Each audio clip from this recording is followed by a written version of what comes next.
All right, let's talk about the 2026 NBA season because it is a whole new ball game.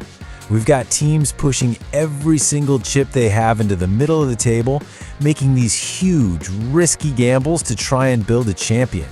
But in this brand new era, who actually made the right bet? To figure that out, we've got to ask the right questions. And really, there are 5 that are going to define this whole championship race. First one is a classic. With all these new superstar duos, who's the one taking that last game-winning shot?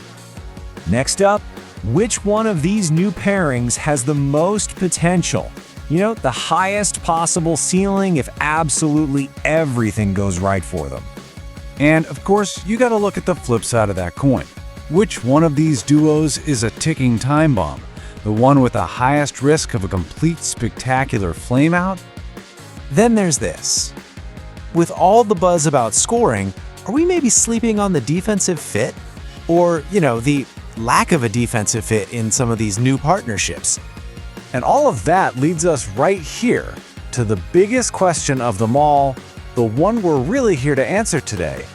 Which one of these massive moves is actually going to win the 2026 NBA Finals? Okay, so here's how we're going to break this down. We'll start with those big questions, then get into the new rules that are changing everything. After that, we'll analyze the duos, find the strongest fit, and finally decide which philosophy takes home the trophy.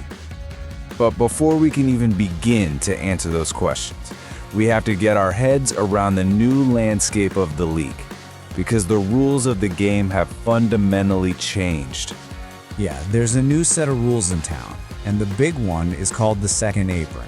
And believe me, it has completely rewritten the playbook. The whole idea of the super team as we knew it, it's pretty much over. So what exactly is the second apron? Well, the easiest way to think of it is like a financial trap.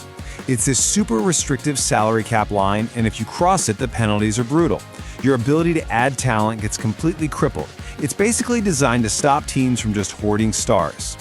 And this isn't some abstract idea. This one number, around $207.8 million, is the hard line in the sand. For teams like the Knicks, the Suns, and the Warriors, going over this number changes absolutely everything about how they can build their team. And because of that, it's forced this massive strategic shift. The old way was what we can call star hunting. You just get as many big names as you could, and then fill out the roster with veterans on those cheap buyout deals. But now, for these expensive teams, those buyouts are banned. So the new way is something called sniper logic. You have to be precise, targeting low-cost role players who fix one very specific problem. So how does this sniper logic actually work? Well, it's kind of a 3-step process. First, you've got to find distressed assets. Basically good players on cheap contracts that get cut from rebuilding teams. Step 2, you have to target specific flaws. You're not just shopping for general talent anymore, you're shopping for a skill, like lockdown defense or just someone who doesn't turn the ball over. And finally, step 3, you need to find inning eaters. I love that term. These are guys whose main job is just to play minutes and keep the ship afloat, buying your stars some much-needed rest. And you can already see this in action.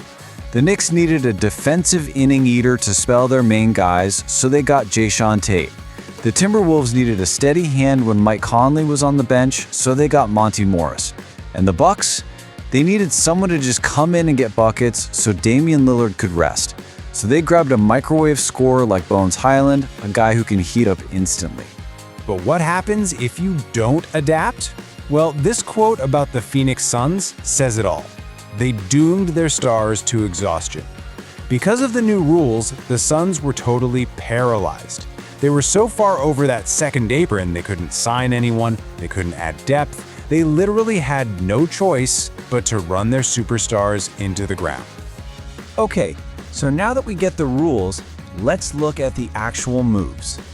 Let's start analyzing these high-risk, high-reward bets that teams have placed on their new superstar pairings.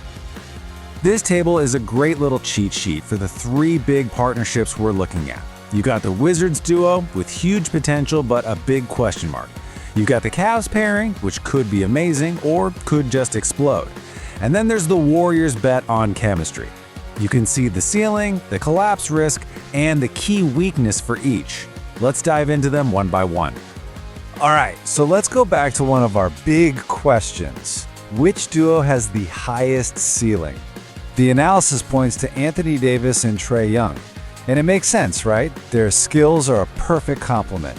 Trae is the offensive engine, and AD's the defensive anchor who can clean up any mistakes. On paper, it's a dream. But it all comes down to one massive if.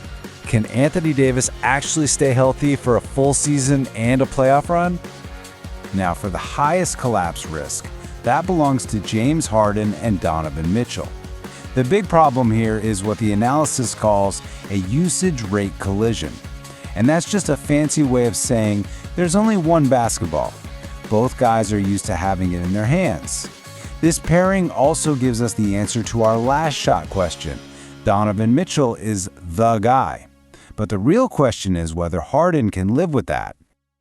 Okay, that brings us to our third duo, the one that the analysis calls the strongest structural fit, Steph Curry and Kristaps Porziņģis. This one is less about raw talent and more about perfect synergy. And that synergy is captured by this incredible phrase, offensive geometry. Just try to picture this. You've got Steph Curry's gravity pulling defenders 30, even 35 feet from the hoop.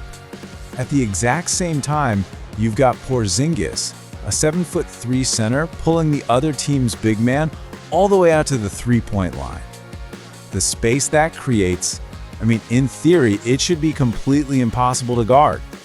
But, and there's always a but, this brings us back to our defense question. Porziņģis is a walking paradox on that end of the floor. His huge strength is the elite rim protection that the Warriors have been missing.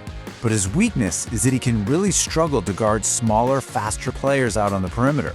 And in the playoffs, other teams are going to hunt that mismatch relentlessly. How they handle that could decide their entire season.